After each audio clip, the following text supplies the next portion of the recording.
The winter of 1944 gripped northern France like a clenched fist.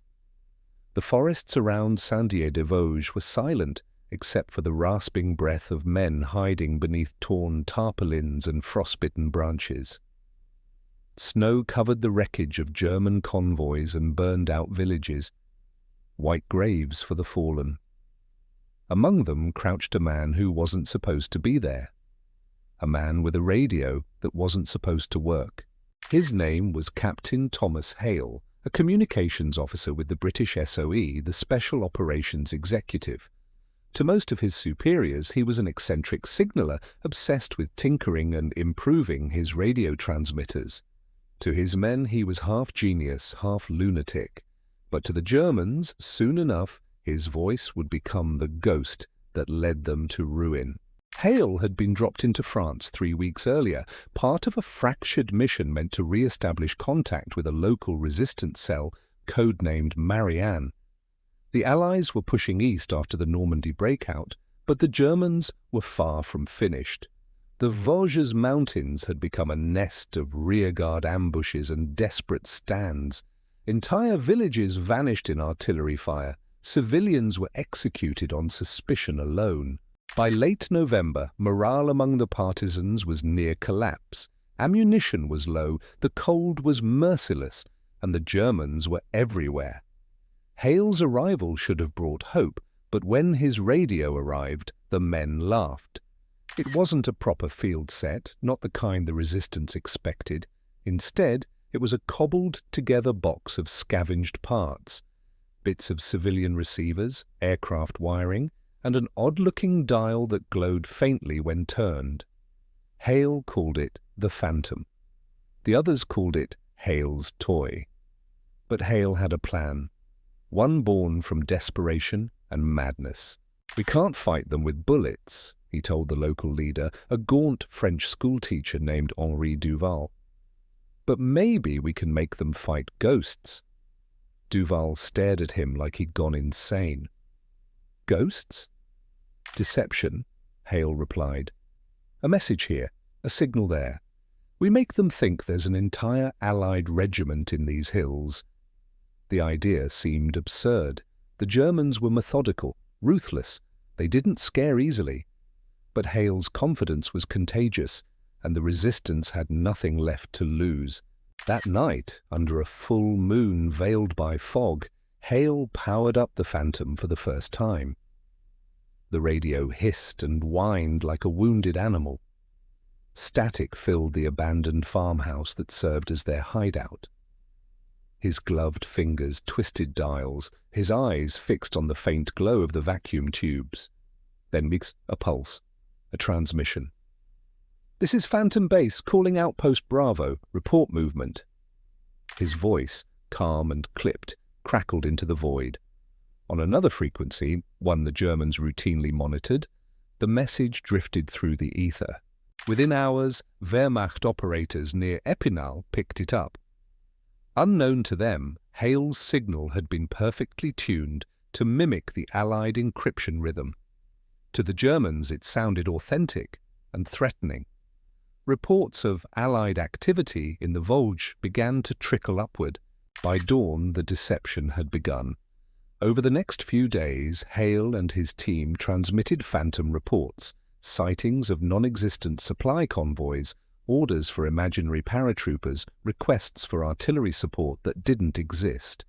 Each message was carefully timed to coincide with real movements of small Allied patrols, amplifying their effect. To the Germans, it looked like an entire division was encircling them. Panic seeped through their ranks.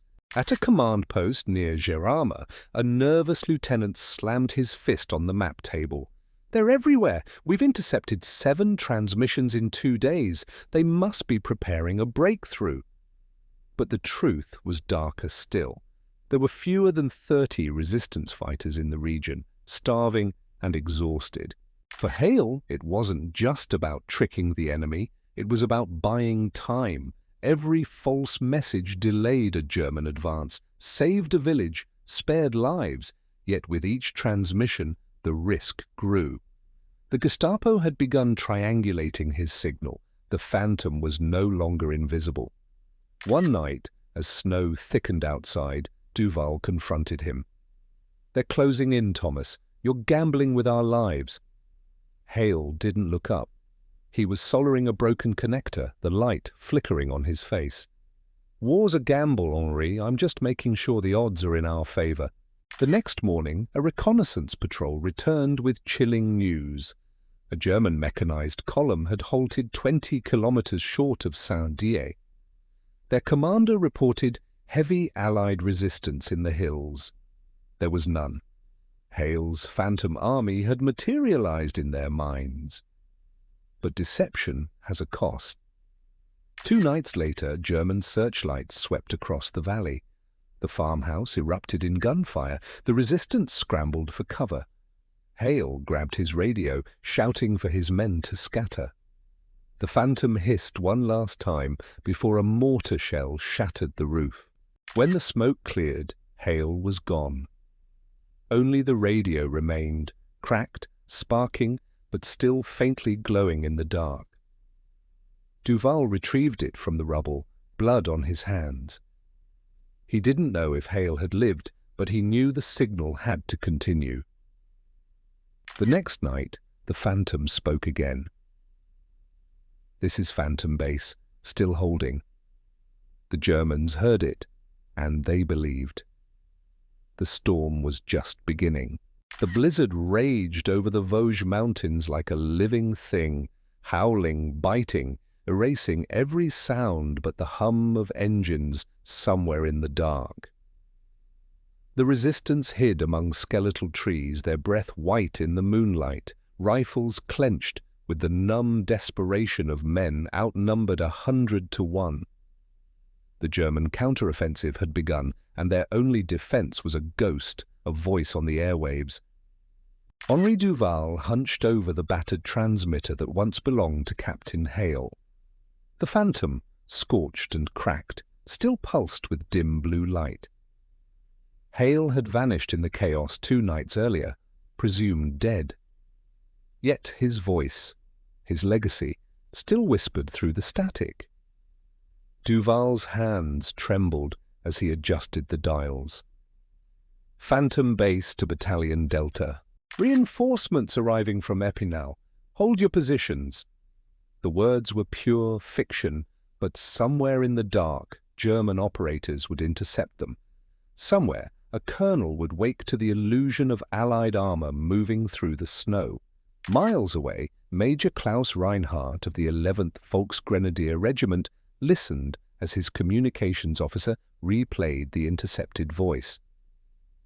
"We've heard this signal 6 times now," the operator said. Reinhardt leaned close to the radio, studying the flickering needle. 6 times and no enemy in sight," he muttered. "And yet, we keep hearing ghosts." The map before him showed red pins scattered across the Vosges. If half the reports were true, he was surrounded. He couldn't afford to assume otherwise. "Pull back the 3rd Company," he ordered. "Reinforce the southern ridge." Trucks rumbled into the night, retreating from an enemy that did not exist. At dawn, Duval's camp was on the move again, carrying the Phantom in pieces inside flour sacks and fuel tins. Their world had become a shifting mirage of fear and frostbite. Among them walked Claire Valliere, a courier with a scar across her cheek and grief behind her eyes. She'd lost her family in a German reprisal and now lived for vengeance. When they paused inside an abandoned chapel, she asked, "How long do we keep lying, Henri? They'll find out soon enough." Duval stared at the cracked altar, the melted candles dripping like blood. "As long as fear keeps them from finding us," he said. "Fear is our last weapon." That night, a signal came through the static, faint, pulsing, familiar. "Phantom Base to all stations, confirm positions." The voice was unmistakable. Thomas Hale. The men froze, exchanging glances of disbelief. "He's alive," someone whispered. Claire's expression hardened. Or someone wants us to think he is. The message repeated twice, then faded. Far away, in a commandeered farmhouse, Reinhardt's intelligence officer smiled. They had found the frequency. Operation Wolf's Eye, had begun. German patrols flooded the forests, their portable antennas slicing the cold air. The hunt for the phantom had started. Duval packed the transmitter, shouting for the others to scatter. Artillery erupted moments later, tearing through the trees. The chapel disintegrated in a rain of fire. Duval dragged the radio through the smoke as Claire fired back, covering their retreat. When dawn came, half their number was gone, captured, missing, or dead. The phantom still worked, but barely. They hid in a shepherd's hut high on Mont d'Ormont, its roof half collapsed under snow. The transmitter crackled, catching echoes of German voices now imitating the Allies, crude copies of Hale's cadence. The enemy had learned fast. "They're turning his trick against us," Claire said bitterly. Duval stared at the horizon where villages burned orange in the distance. "Then we'll give them something worth fearing." He keyed the microphone. "This is Phantom Base. Reinforcements have landed near Colmar. The attack begins at dawn." Reinhardt's regiment panicked. Believing the broadcast, he repositioned his entire line to the south. In the confusion, the real French 3rd Alpine Division advanced from the west, liberating Saint-Dié. German resistance collapsed. A phantom army had delivered a real victory, but as snow fell on the smoking valley, one question haunted Duval: who had sent that message in Hale's voice? Days later, Allied scouts found Hale's body in the ruins of a farmhouse, tortured, executed, but not before forcing his captors to send one final false transmission that lured Reinhardt's men away. It was his last deception, his final act of war. Duval buried the phantom beside him, sealing both man and machine in the frozen earth. For years after, villagers swore they could still hear the faint hum of that radio in the wind, a ghost's signal, whispering through time, reminding them that sometimes victory doesn't come from the gun, but from the lie. The liberation of Saint-Dié was hailed as a small miracle, but to Henri Duval and what remained of his resistance cell, it felt hollow. The price had been unbearable, friends buried under snow, Hale's phantom radio gone silent beneath the earth. Yet war has no time for grief. Within weeks, the German army launched a counter-offensive that clawed its way across the Ardennes. Rumors of a new front spread like fire, and once again, the French forests became a hunting ground for the desperate. The Allies needed every advantage they could find, and someone remembered the phantom. Duval was summoned to a British forward base near Nancy. Inside a dim tent thick with cigarette smoke, he found a young intelligence officer waiting, Major Colin Grant of the SOE. Grant laid a folder on the table, stamped Operation Whispers. Inside were sketches of Hale's transmitter, notes in his handwriting, and intercepted Wehrmacht decrypts. "Your man Hale nearly collapsed an entire regiment with nothing but air," Grant said. "We're going to do it again, but on a larger scale." Duval blinked. "You want to resurrect the phantom?" "Not resurrect," Grant replied. "Multiply." The plan was insane and brilliant. They would build a network of false transmitters across eastern France, each broadcasting fake Allied operations under a single codename, Phantom Command.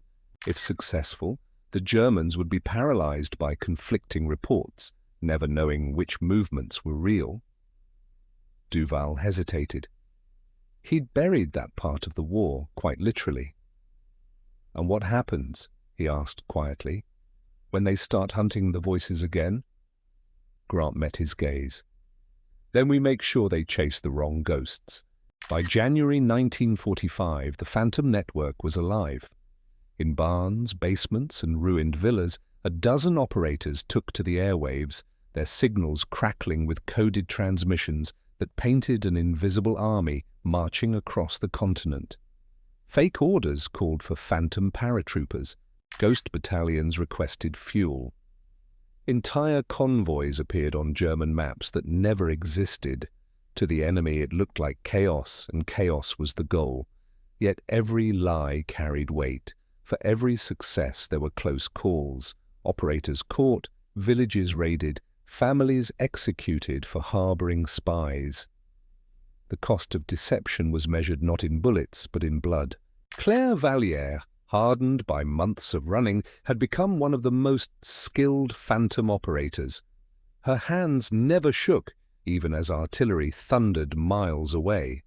She had learned to disguise her tone perfectly, to sound British one night, American the next, and even German when the script demanded it. She called herself Echo 3. Sometimes, in the stillness between transmissions, she swore she could hear Hale's voice guiding her through the static. Duval, now overseeing coordination from Nancy, listened to her reports with a mixture of pride and dread. "They're closing in on Metz," she transmitted one night. "2 panzer divisions diverted south. They think we're reinforcing the bridgehead." It was working. German command grew frantic, reshuffling units that no longer had the fuel to fight. The deception was buying the Allies precious time, but at a terrible cost to those spinning the web. On February 3rd, one of the transmitters went dark, then another. Within a week, 3 phantom stations had been destroyed. Someone was feeding information to the Gestapo. Grant convened an emergency meeting. "We've got a leak," he said grimly. Duval's stomach sank. The network had become too large, too complex. Every operator worked alone, hidden behind false names, but one betrayal could unravel it all. Claire volunteered to find the source. "They trust me," she said. "If there's a traitor, I'll draw him out." She left that night with a revolver in her coat and a radio on her back. 2 nights later, near Epinal, she found the traitor, a Frenchman named Lambert, who had sold locations for a bag of Reichsmarks and the promise of safety. She cornered him in a cellar lit by a single lantern. "You gave them our voices," she hissed. "You killed Hale twice." He laughed weakly, fear and greed fighting in his eyes. "You think your lies will win the war? The Germans lie better." The gunshot echoed through the empty streets. Claire left his body in the dark, her hands shaking, for the first time in months. She transmitted one last message before destroying her radio. "Echo 3 signing off. Ghosts don't need names." Her signal was intercepted by Reinhardt, now promoted and reassigned to counterintelligence in Stuttgart. When he heard her final words, he realized too late that the network's collapse was the deception itself. While his men chased phantom transmitters across Lorraine, the real Allied offensive struck the Siegfried Line. Reinhardt slammed his fist on the table, cursing the voice that had haunted him for months. "Even dead they fight us," he muttered. By March, the war's tide had turned decisively. The Allies pushed into Germany. The phantom network faded into history, its transmitters buried, its operators scattered or dead. Duval survived the war, but never again spoke on a radio. When asked about the deception years later, he simply said, "We built an army of lies so others could march in truth." The legend of the phantom grew in whispers. Soldiers told of a voice in the static that could summon divisions out of thin air, a ghost that haunted German frequencies until the very end. Some said it was Hale, others claimed it was Claire. Her spirit carried on the ether. Historians dismissed it as folklore, but those who fought in the Vosges remembered the fear, the confusion, the invisible army that never existed, and how it turned the tide when all seemed lost. In a forgotten barn outside Saint-Dié, long after the guns fell silent, a farmer's son found a rusted radio buried beneath the floorboards. When he turned the knob, It hissed once, then faintly whispered through the crackle, "This is Phantom Base! Hold your positions!" He ran from the barn in terror. The voice of deception, it seemed, had never truly gone quiet. The war ended not with a roar, but with a long, exhausted silence. Europe lay in ruins, a graveyard of cities and souls. Smoke still rose from the heart of Germany, drifting over fields where once armies marched and fell. For those who survived, victory brought no joy, only relief, and the quiet question of what all the lies, the loss, and the ghosts had truly meant.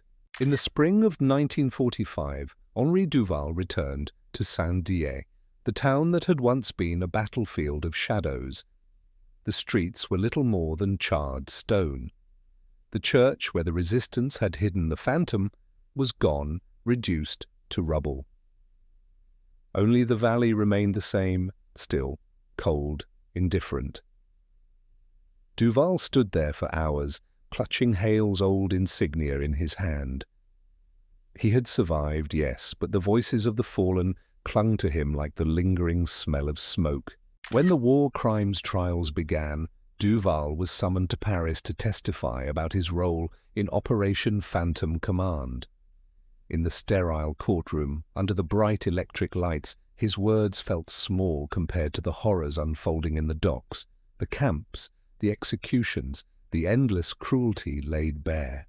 Yet as he spoke of false transmissions, of how a voice in the dark had paralyzed an entire division, the room fell silent. Even the prosecutors seemed uneasy. The idea that lies could save lives unsettled everyone. "We deceived them," Duval said quietly. "We made them see armies that weren't there, so that real men could live to see the morning." He paused, eyes heavy. "I tell you this because in war, truth and deceit wear the same uniform. Only the victors decide which one is honor." After his testimony, Duval disappeared from public life. He took a teaching post in Lyon, where few knew of his past. To his students, he was a quiet man with a limp and faraway eyes. But sometimes, when thunderstorms rolled through the city, he would stop mid-lecture, head tilted as if listening for something beyond the rain. Those who knew him said it was the sound of static, the echo of a ghost he could never forget. Meanwhile, in England, the archives of the Special Operations Executive were sealed.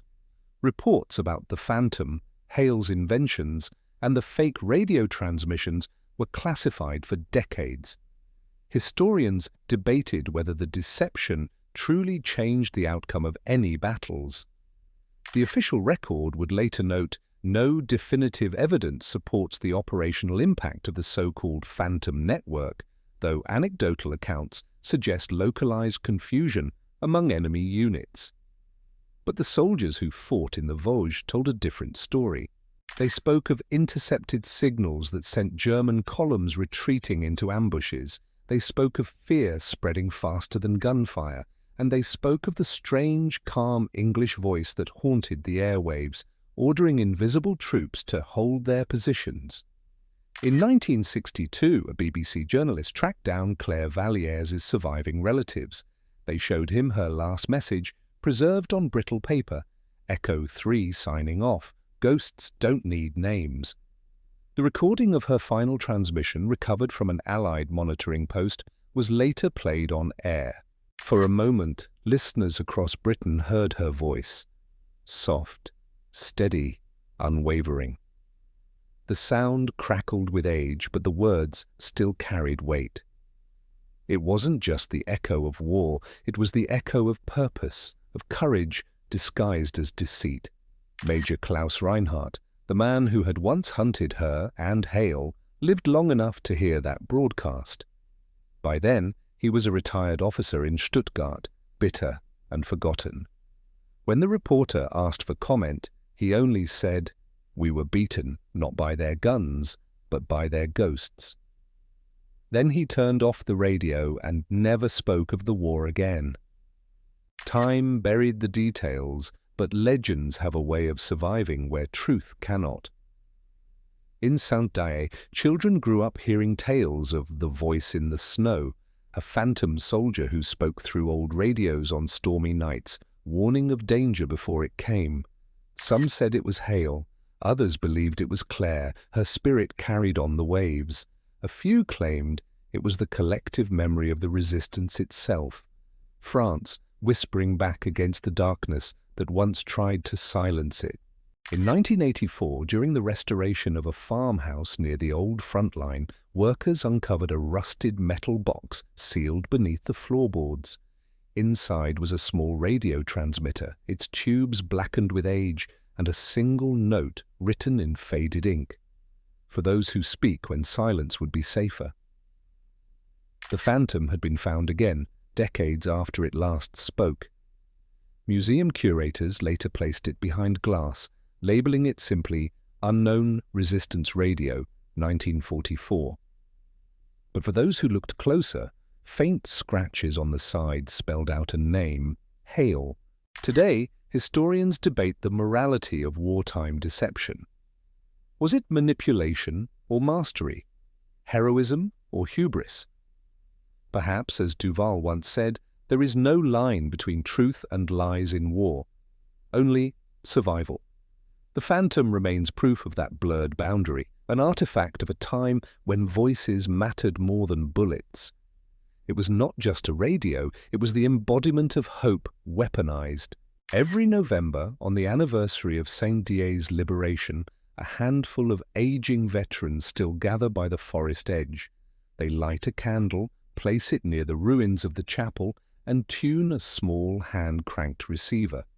Most nights there's only static, but sometimes, just sometimes, a faint voice breaks through, whispering through the cold, "This is phantom bass! Hold your positions!" Whether it's a quirk of atmospheric interference or something beyond reason, none of them dare turn the dial. They just listen, standing in silence as the snow begins to fall, each man remembering the winter when a lie saved his life.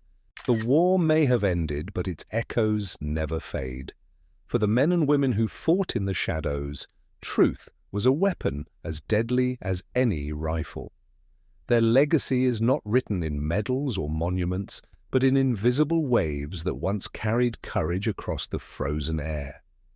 Hale's invention, Duval's resolve, and Claire's final words remind us that sometimes the bravest battles are fought in silence, and that even the faintest signal sent into the dark can change the course of history. The Phantom's last transmission, recorded in March 1945, remains archived in London. The final words, barely audible beneath the static, are now etched on the memorial at Saint-Dié. This is Phantom Bass, still holding. Until next time, stay safe and see you in the next history video.